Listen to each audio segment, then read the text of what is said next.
Hello மக்களே, welcome to Prema's Culinary. இன்னைக்கு நம்ம வீடியோல கல்யாண சேனை வறுவல் எப்படி பண்றதுன்னு தான் பார்க்க போறோம்.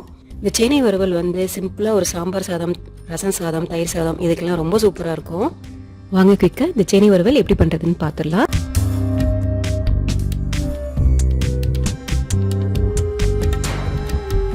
இந்த சேனை வறுவல் பண்ணுறதுக்காக நம்ம ஒரு மசாலா அரைக்கணும். அதுக்கு வந்து தேங்காய் வந்து ஒரு 2 டேபிள் ஸ்பூன் தேங்காய், அதுக்கப்புறம் 2 இன்ச் பட்டை, 4 கிராம்பு, 3 ஏலக்காய், அதுக்கப்புறமா ரொம்ப முக்கியமான இன்கிரீடியன்ட் வந்து இந்த கல்பாசி, அதாவது பிளாக் ஸ்டோன் ஃப்ளவர்னு சொல்லுவோம் இல்லையா அது.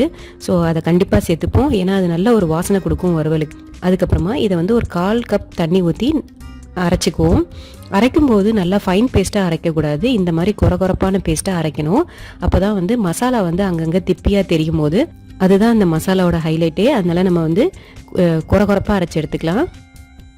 அதுக்கப்புறமா சேனையை வந்து நான் இந்த மாதிரி ஸ்கொயர் பீசஸாக கட் பண்ணி எடுத்திருக்கேன். பிரெட் பீசஸையும் இந்த மாதிரி ஸ்கொயராக கட் பண்ணி எடுத்து வச்சுருக்கேன். இப்போ நம்ம கட் பண்ணி வச்சுருக்க சேனை பீசஸை பேனில் சேர்த்துடலாம். 1 கப்பு புளி தண்ணி கரைச்சி வச்சுருக்கேன், அதை இதில் சேர்த்துடலாம். சேனைக்கிழங்கு வந்து புளி தண்ணியில் வேக வைக்கிறதுனால நாக்கில் ஏற்படுற இச்சிஸை வந்து அது கம்மி பண்ணும். அதே நேரத்தில் சேனையோட டேஸ்ட்டையும் என்ஹான்ஸ் பண்ணிவிடும். அதனால தான் நம்ம வந்து புளி தண்ணியில் வேக வைக்கிறோம். இதோட 1/4 டீஸ்பூன் மஞ்சள் தூள், 1/2 டீஸ்பூன் உப்பு சேர்த்து வேக வைக்கலாம். வேக வைக்கும் போது ஃபுல்லாக குக் பண்ணக்கூடாது, அது ஒரு 75% தான் குக் ஆகணும். ஃபுல்லாக வெந்துருச்சுன்னா அது நம்ம மசாலாவோட குக் பண்ணும்போது குழன்னு ஆகிடும். அதனால 75% குக் பண்ணால் போகிறோம்.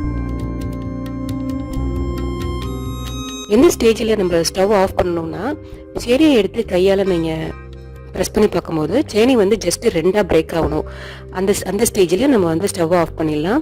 ஆஃப் பண்ணிவிட்டு இந்த தண்ணியெல்லாம் வடிச்சிடலாம். அதுக்கப்புறம் ஒரு பேனில் 1 டேபிள் ஸ்பூன் ஆயில் சேர்த்துடலாம். ஆயில் சேர்த்து இந்த ப்ரெட்டை வந்து அந்த ஆயிலில் பொரிச்சு எடுத்துருவோம். அதுக்கப்புறமா அதே பேனில் 1 டேபிள் ஸ்பூன் ஆயில் விட்டுடலாம். ஆயில் விட்டுட்டு 1/2 டீஸ்பூன் சோம்பு சேர்த்துடலாம்.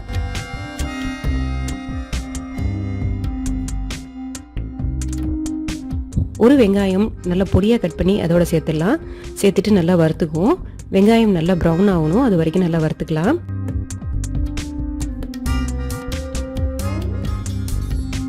அதுக்கப்புறமா 1 டீஸ்பூன் ஜிஞ்சர் கார்லிக் பேஸ்ட் சேர்த்துடலாம். சேர்த்துட்டு நல்லா வதக்கிக்குவோம். அதுக்கப்புறம் கொஞ்சமாக கருவேப்பிலை,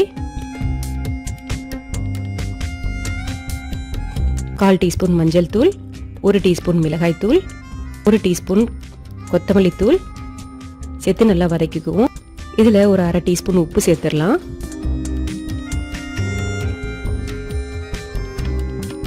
சேர்த்துட்டு நம்ம பாயில் பண்ணி வச்சிருக்க சேனைக்கிழங்கு இதில் சேர்த்துடலாம். சேர்த்து நல்லா வதக்கி விட்டுடலாம். இதோட நம்ம அரைச்சி வச்சிருக்க தேங்காய் விழுதை சேர்த்துருவோம். விழுதை சேர்த்து நல்லா மிக்ஸ் பண்ணி விட்டுடலாம்.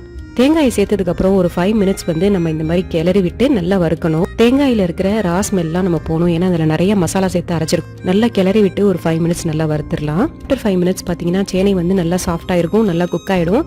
வறுக்கும் போதே பார்த்தீங்கன்னா சேனை கிழங்குலேருந்து அருமையான ஒரு ஆரமாக வரும். கிழங்கு நல்லா குக் ஆனதுக்கப்புறம் அந்த ஸ்டேஜில் ஸ்டவ்வை ஸ்லோ பண்ணிவிட்டு பொரிச்சு வச்சிருக்க பிரெட் பீசஸை சேர்த்துடலாம். பிரெட் பீசஸ் சேர்த்து நல்லா அந்த மசாலாவோட கோட் ஆகிற மாதிரி நல்லா கிளறி விட்டுடலாம். அவ்வளோதாங்க, சூப்பரான டெலிஷியஸான சேலைக்கிழங்கு வறுவல் ரெடி ஆயிடுச்சு.